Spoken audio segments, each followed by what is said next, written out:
Seigneur, nous bénissons ton nom, Adonai. Nous te rendons grâce, notre Père, notre Roi. Nous voulons encore t'élever, Seigneur. Tu es fidèle, Papa. Tu es tellement fidèle. Accorde-nous la grâce, Seigneur, de marcher à nouveauté de vie. La grâce de te plaire, Seigneur. Nous ne pouvons rien faire sans toi. Adonai, tu es fidèle. Que ton nom soit béni. Que ton nom soit élevé. Que ton nom soit glorifié. Au nom de Yeshua, notre Seigneur et notre Maître. Amen. Amen. Shalom, shalom, frères et sœurs. Nous voulons encore,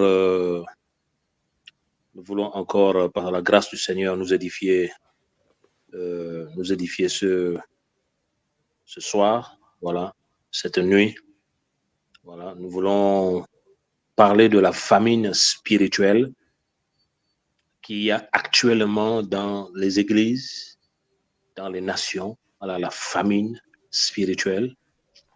Et nous allons prendre le livre, nous allons prendre les Écritures dans Amos.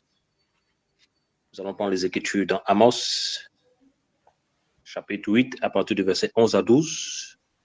Voilà, j'aimerais nous partager un peu, grâce au Seigneur, sur la famine spirituelle. Voilà, nous y sommes. Voilà, Amos a prophétisé, poussé par l'Esprit, à parler de cette famine spirituelle. Voilà, nous y sommes. Voilà, nous sommes dans des temps où il y a la famine. Voilà, dans les églises, dans les nations. Voilà, seule une petite quantité de frères et de sœurs ont soif de la vérité pure, de la parole révélée. Voilà pourquoi le Mashiach pouvait parler aux apôtres en disant « petit troupeau ». Il a plu au Père de vous donner le royaume. Il parle de petit troupeau. Petit troupeau. Voilà, petit troupeau. Il n'a pas parlé d'un grand troupeau, d'un petit troupeau. Donc, ceux et celles qui vont garder jalousement la lumière du Mashiach seront peu. C'est quelque chose qu'on doit déjà comprendre. Ceux et celles qui vont garder la parole, ils seront peu. Ils seront haïs, ils seront rejetés, ils vont marcher dans la solitude simplement parce qu'ils ont pris position, non pas d'une assemblée, non pas d'un ministère, non pas de quelqu'un, mais de la parole pure. La parole pure. La parole prêchée, l'évangile éternel. L'évangile qui nous pousse vers l'éternité. Voilà, cet évangile dont nous devons prendre position, frères et sœurs, parce que les temps sont difficiles. Donc, je vais lire dans Amos 8, à partir du verset 11 à 12. Je lis la parole de notre Seigneur Yeshua Mashiach. Voici les jours viennent, déclaration d'Adonai Yahweh, où j'enverrai la famine sur la terre. Non une famine de pain, ni soif d'eau, mais d'entendre les paroles de Yahweh. Écoutons bien cette prophétie-là. Voici les jours viennent. Nous y sommes déjà. Nous y sommes déjà. Déclaration d'Adonai Yahweh, où j'enverrai la famine sur la terre. La famine sur la terre. Donc le Seigneur a envoyé une famine sur la terre. Une famine sur la terre. Et il dit, non une famine de pain. Donc il parle ici du pain physique. Non une famine de pain. Il parle ici du pain physique. Ni soif d'eau. Il parle ici de l'eau. Il parle d'évangile, par la parole, l'eau. Voilà, l'eau que nous buvons. Voilà. Mais d'entendre les paroles de Yahweh. Donc ici, frères, sœurs, le Seigneur dit qu'il enverra une famine. Il enverra une famine sur la terre. En fait, quand on parle de la terre, c'est dans toutes les nations. Le Père enverra une famine. Non pas l'absence du pain physique, ni de l'eau, mais la famine spirituelle. Littéralement, l'évangile véritable ne sera plus prêché. Parce que lorsqu'on parle de famine, c'est l'absence de nourriture. Là où il y a la famine, il y a la faim. Là où il y a la famine, il y a la souffrance. Là où il y a la famine, il y a la malnutrition.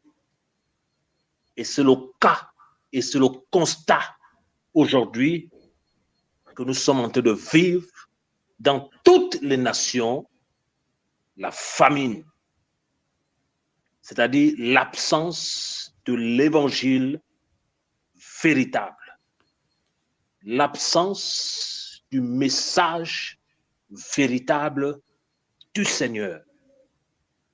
Cette absence-là. Et lorsque nous parcourons les assemblées, nous voyons des personnes qui se disent enfants du Seigneur, mais lorsqu'on voit leur vie, il y a aussi l'absence de la vie véritable du Seigneur. Et cette famine-là, elle est partout. Elle est partout. Et le Seigneur dit, j'enverrai cette famine. Quand on voit aujourd'hui la prolifération de ces faux qui se disent enfants du Seigneur, qui se disent prophètes de Yahweh, combien de fois ils sont répandus dans les nations et apportent un faux message. Nous nous rendons compte que, donc, que cette prophétie est en train de s'accomplir. La famine, l'absence de la lumière, l'absence de la véritable parole qui rend libre, qui édifie, qui nous amène à porter du fruit. Parce que la Bible nous dit que vous connaîtrez la vérité et la vérité vous rendra libre. Et le maître pouvait dire, je suis le chemin, la vérité et la vie, et nul ne vient au Père que par moi. Donc ici, la vérité, c'est Yahushua lui-même. Donc la connaissance progressive de la vérité nous amène à être libres. Ça nous apporte la délivrance vis-à-vis du système religieux, la délivrance vis-à-vis des hommes, la peur des hommes, voilà, la peur de ce qu'on va dire de toi, la peur de ce qu'on va dire de ce que les hommes vont dire sur toi, parce que ce qu'il faut comprendre, c'est que Paul pouvait dire que non, que si je plaisais encore aux humains, je ne serais pas un serviteur du Mashiach. Voilà, on ne parle pas de ceux qui pêchent, voilà, parce que si tu te méconduis et qu'on te reprend, voilà, ça, il faut te repentir devant le Seigneur. Mais lorsque tu crains le Seigneur et tu marches dans la justice et l'amour, lorsqu'on médit sur ton nom, tu dois continuer à avancer. Voilà, tu dois continuer à avancer parce que tu sais que, en fait, les enfants du Seigneur, Paul le dit clairement que tous ceux et celles qui veulent vivre pieusement à Mashiach seront persécutés. Voilà, donc si tu décides de prendre position pour la lumière, de prendre position pour la vérité, attends-toi à être seul et à être persécuté. Parce que c'est le lot des enfants du Seigneur qui prennent position pour la lumière, qui prennent position pour la parole. Parce que le Seigneur pouvait dire que non, que si quelqu'un m'aime, qu'il garde mes commandements. Si quelqu'un m'aime, qu'il garde mes commandements. Donc, aimer le Seigneur, ce n'est pas aller dans une assemblée. Aimer le Seigneur, ce n'est pas supporter un ministère. Aimer le Seigneur, c'est garder ses commandements. Et les commandements, c'est l'évangile du Seigneur. Si en toi, tu gardes les commandements, tu ne vas pas te rebeller aux aînés qui t'ont formé. Si en toi, tu gardes les commandements, tu ne vas pas te méconduire envers tes frères. Si en toi, tu gardes les commandements du Seigneur, tu ne vas pas te méconduire envers ton épouse, envers tes enfants, ainsi de suite. Parce que tu aimes le Seigneur. Et nous savons tous que donc, un véritable enfant du Seigneur est un bon père, un véritable enfant du Seigneur est un bon mari, un véritable enfant du Seigneur aussi doit porter du fruit pour le témoignage. Voilà le témoignage, parce que le Seigneur pouvait dire que nous sommes la lumière du monde. Nous sommes cette ville située sur une haute montagne. Donc, si nous mettons une montagne haute et nous mettons une ville ou une maison sur cette montagne-là, forcément, à chaque fois que nous allons passer, nous allons voir cette montagne-là. Voilà, donc le Seigneur ici nous appelle à être des modèles. Comment être des modèles? Il faut porter simplement du fruit. Il faut aimer le Seigneur et en même temps aussi porter du fruit. Frères et sœurs, porter du fruit. Et ça ne peut pas arriver là où il y a la famine spirituelle, là où il y a l'absence de la lumière, l'absence de la prédication de la croix, l'absence de la prise de position farouche de la vérité. Voilà, ça ne peut pas arriver. Et nous avons besoin, par la grâce du Seigneur, vraiment, de l'évangile véritable. Et lorsque nous lisons cette prophétie d'Amos, voilà, là où le Seigneur déclare qu'il enverra la famine sur la terre, littéralement, non pas la famine du pain, non pas la famine de l'eau physique, mais la famine d'entendre la vraie parole du Seigneur. Nous sommes en ce temps-là. Nous sommes en ce temps-là. Et les vrais sont taxés de faux. Les vrais sont taxés de sorciers. Les vrais sont chassés des assemblées. Les vrais sont remis en arrière. Les vrais sont détestés.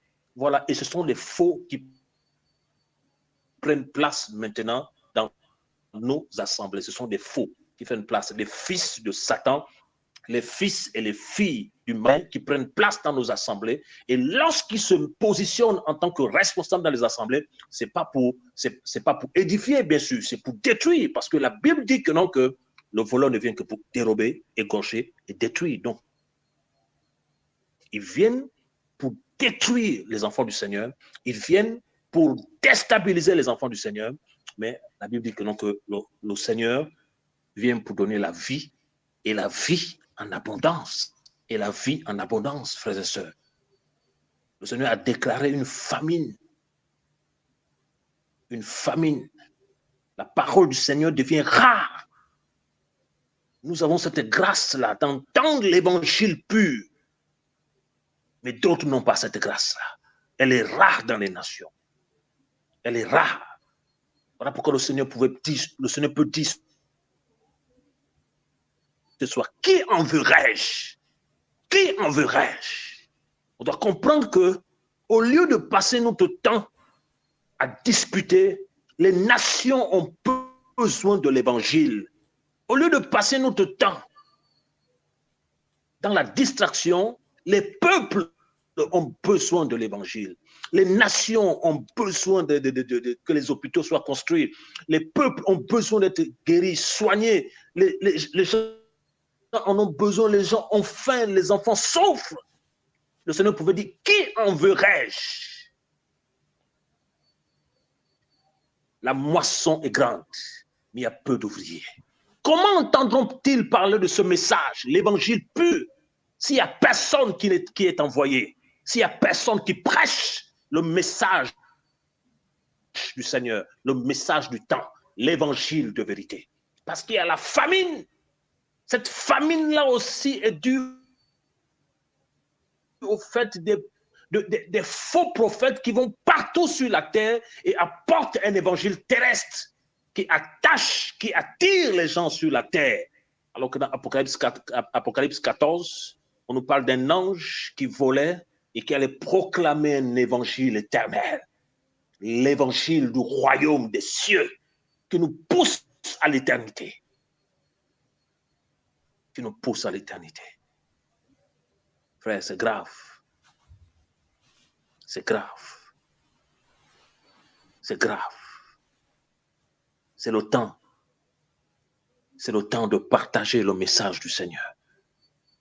C'est le temps d'annoncer l'évangile du Seigneur. Bien sûr, d'abord, il ne suffit pas de prêcher parce que nous devons aussi veiller à nos vies. Nous devons aussi veiller à nos vies parce que le Seigneur pouvait dire que mes paroles sont esprit et vie. Mes paroles sont esprit et vie. Mes paroles sont esprit et vie. Donc, ce qui impressionne chez un enfant du Seigneur, c'est la vie. Ne poursuivons pas la connaissance intellectuelle, mais la connaissance vie.